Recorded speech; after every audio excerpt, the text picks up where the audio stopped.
Hello everybody, here we are again. So here we are on 202 looking up what would be called Woodville Flats in the town of Washington, but we're looking at a little side road called Whittlesey Rd. And this is one of those extremely beautiful spots where you just go back off the road and it just gets better and better and better as you go. Nice little road. I'm standing up here just in case we have a chance to see the fields off on the right. There is this open expanse of land on the right here that's just wonderful, just wonderful. So when I was a boy, the Seymour family had this farm. We're going to go over the top of this hill here, and it's going to be Spring Hill Farm. And it's just, it's another one of those Shangri-La spots that you just can't believe that it's, I don't know, I guess we're 90 miles from New York City in Washington, Connecticut. So it's one of those places where people, they can come up in their car, or if they have one, they can come up in their helicopter. And then all of a sudden it turns to this. Well, again, this is a really nice sand road, and those are just some of the fields that are coming. But as we start going down this hill, it's going to open up into just a surprise of a lifetime. It's so beautiful. So Spring Hill Farm is ahead of us there.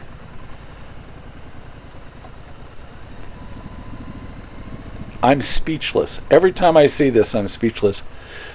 This is sort of a hard place to pull off. The reason I have a smaller motorcycle is I can put it in places if you had a big, tall adventure bike, with my little leg, I wouldn't be able to do this. But I'm just going to pull off of this bike and get off so you can have a real view of this. So how about that?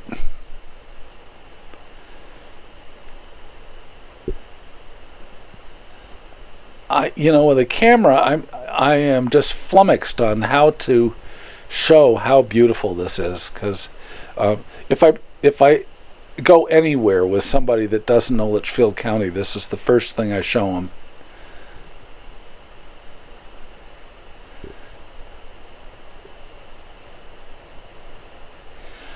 I'm a sucker for three-dimensional sculpture, and when land is this beautiful, it just becomes sculpture for me.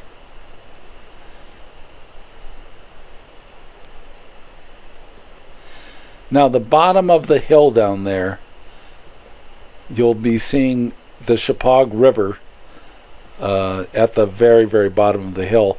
And the opposite side of that hill, down there,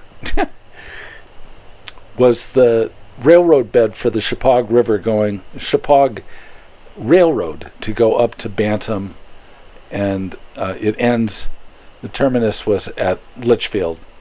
And I think the last time they took a train up there, they brought brick for building the Catholic Church in Litchfield. That was sort of the last trip they ever took on that bit of railroad track.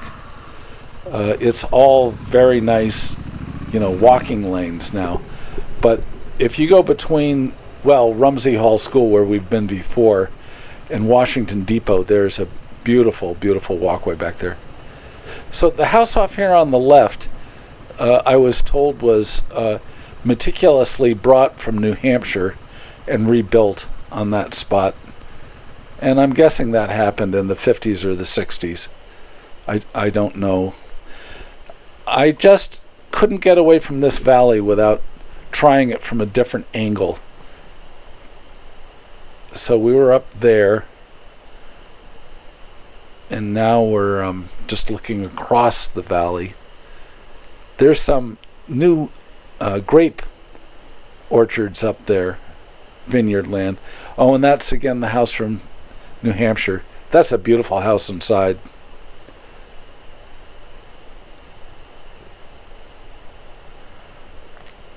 So this hill at the bottom of it, like I say, has the Sheapaug River, but it's very exciting. It also has a shot across where you can see where it joins with the Bantam River. Down here, I can't really remember, but I think it said 1798 on the side of the house, but this is a late 18th century farmhouse off on the right here. And that's where the Seymours were. Just amazing. Just amazing. Now, the other thing to say about this road that is exciting and thrilling and terrifying is that from here it's almost a straight drop to the river. And if you go looking, there are places where you're looking down 12 stories, 14 stories. I mean, it's, from way up a hill, it's a cliff all the way down to that river. And as you can notice, there are a lot of places here where there are no side rails. So this is a road to be extremely careful on. And again, a cliff. Here's a cliff. There's a cliff. Everywhere's a cliff. When I was a boy at Rumsey Hall, one of the teachers was Mr. Pavick, and he built a house up here on the left on the hillside. Oh, that's right. There was somebody walking up the hill. They're so nice to wave at me. When you have a motorcycle coming on your nice private road, happily having an English-style motorcycle with a little putt-putt, the most extravagant it would sound like is sort of a very well cared for MG. So it's pretty good at not making too much noise. And this motorcycle is kind of a passport to be able to get away with, going places a lot of people wouldn't get to go.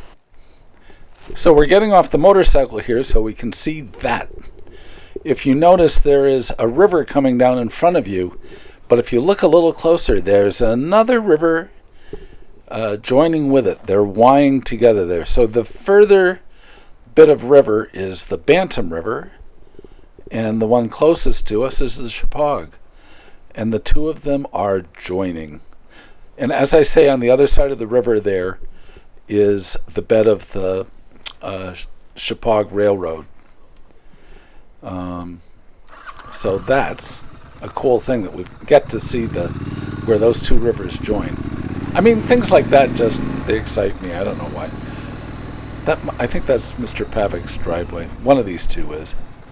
And then we're going to be going across a bridge that's over the Sheapaug River. And from here, we very quickly start being on land that's part of the sports fields for Rumsey Hall School. So, with doing these videos, there have been some really interesting things that have gotten said that I didn't know. So I was completely wrong. The Rumford School was here, and then it disbanded.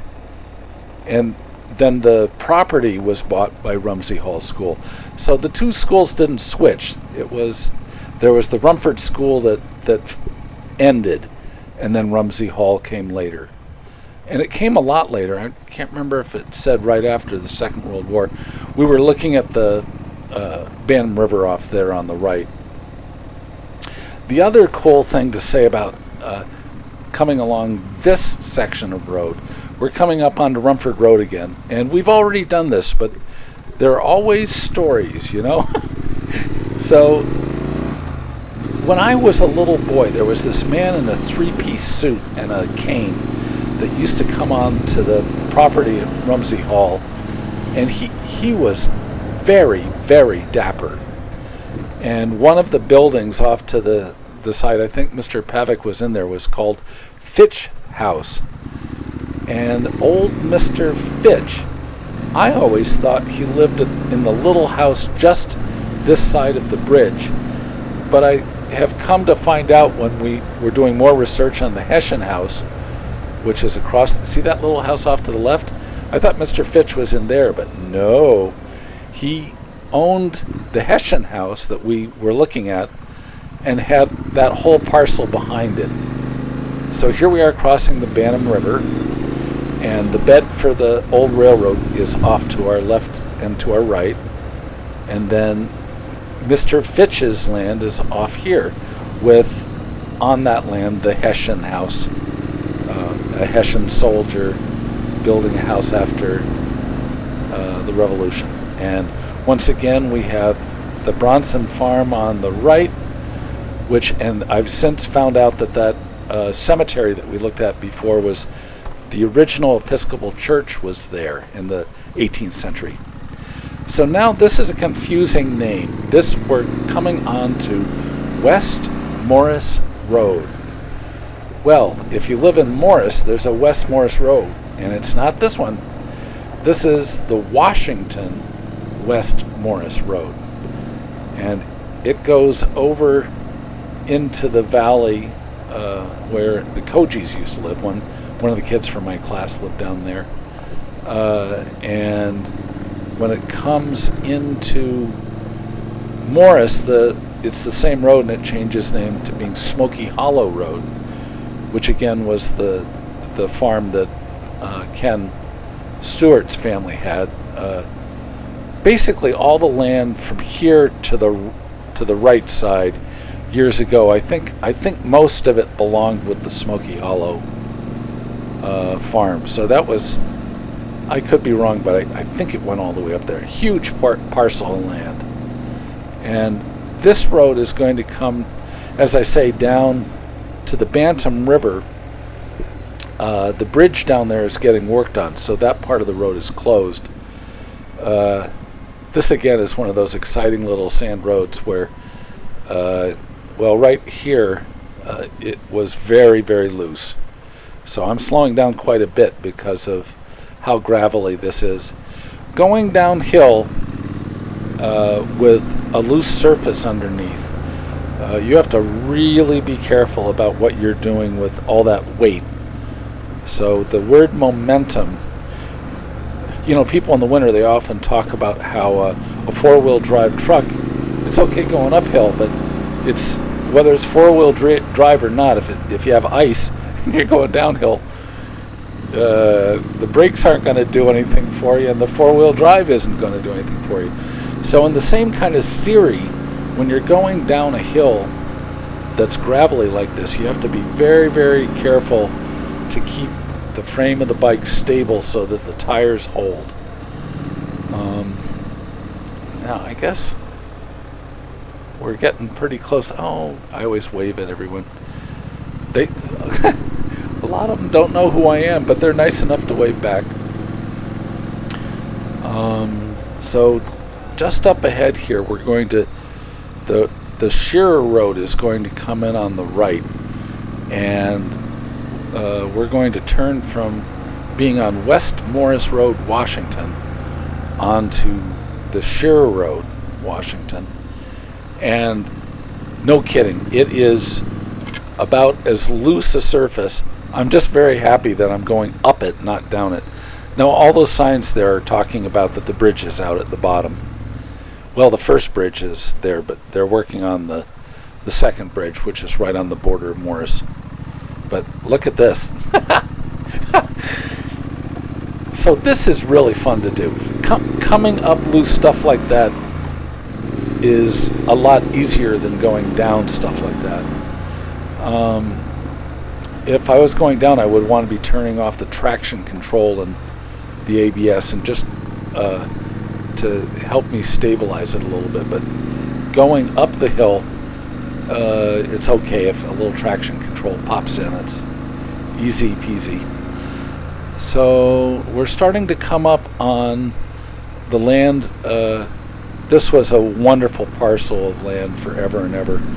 And for one period, the Prince and Princess of Greece owned the property off on the right. And it would be quite a spectacular thing to stop and take a picture of it.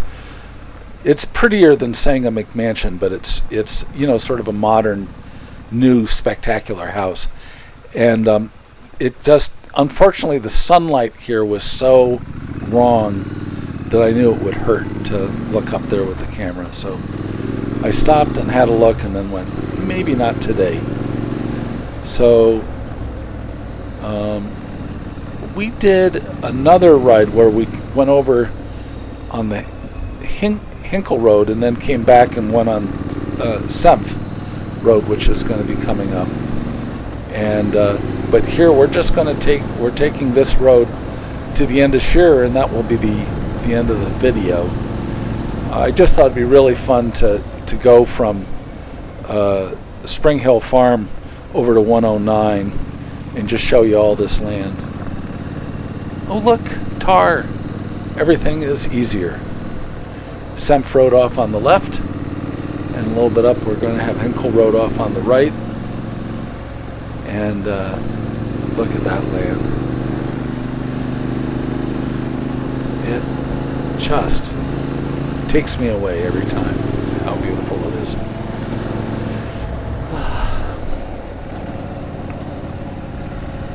Yeah, I'm standing up just because it's a joy to see this. Look at the way the light is hitting that. So I was all wrong. When I was coming back the other way about here, I said, oh, this is the beginning of the Prince and Princess of Greece's land, and I was off by maybe half a mile. So all the commentary I put on here, I think one of the most important things I should say is probably half of it, if it isn't incorrect, it's pretty close to being incorrect. But I'm having an awful lot of fun telling my stories to you guys.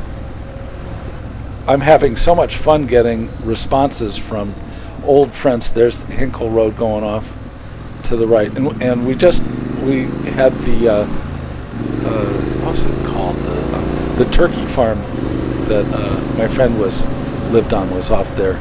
I think it's Spruce Hill Turkey Farm. Okay, we're coming up on the stop, which is going to be the end of this video, so I guess I better start getting ready to say my goodbyes. Dark entry is straight across here. I hope everyone is well, and I hope this was fun for people to have a look at. So keep yourself well, everyone. All the best. Bye.